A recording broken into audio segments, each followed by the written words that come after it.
At 68 years old, legendary guitarist Jake Ellie has finally broken his silence. And what he just revealed about his time with Ozzy Osbourne has left rock fans stunned.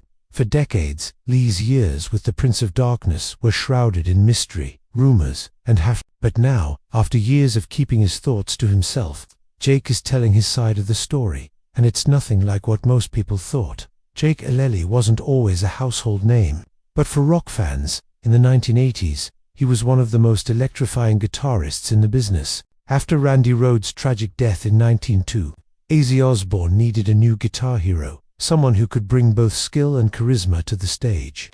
Enter Jake Ellie, whose blistering riffs and unique style quickly earned him a place in Ozzy's band. Together, they created Bark at the Moon and The Ultimate Sin, two albums that defined a generation of metal. But behind the heavy riffs and screaming crowds, tensions were building for years. Fans speculated about why Jake's time with Ozzy was cut short. Some claimed creative differences, others whispered about money disputes, and a few even suggested personal betrayal. Ozzy himself remained vague about the split, while Jake rarely addressed it directly until now. In a recent interview, Jake didn't hold back. "I was young and I thought being in Ozzy's band was the dream." He began, and it was at first, but there were things going on behind the scenes that didn't sit right with me. He revealed that some of the riffs and songwriting contributions he made weren't properly credited. A painful realization for any artist. "I poured my heart into those songs," he said, "but when the credits came out, my name wasn't always there."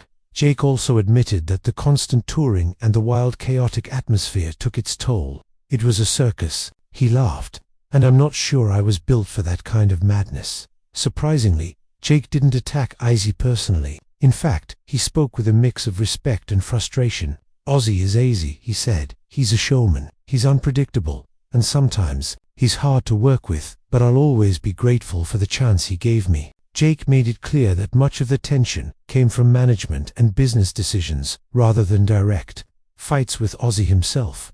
As soon as Jake's comments hit the internet, fan forums lit up.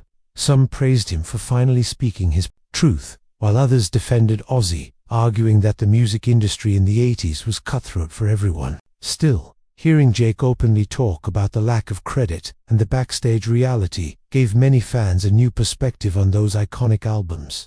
At 68, Jake Ellie has nothing left to prove. He cemented his place in rock history, both with Ozzy and through his later projects, but his willingness to finally share the truth after all these years shows that the stories behind the music can be just as powerful as the songs themselves.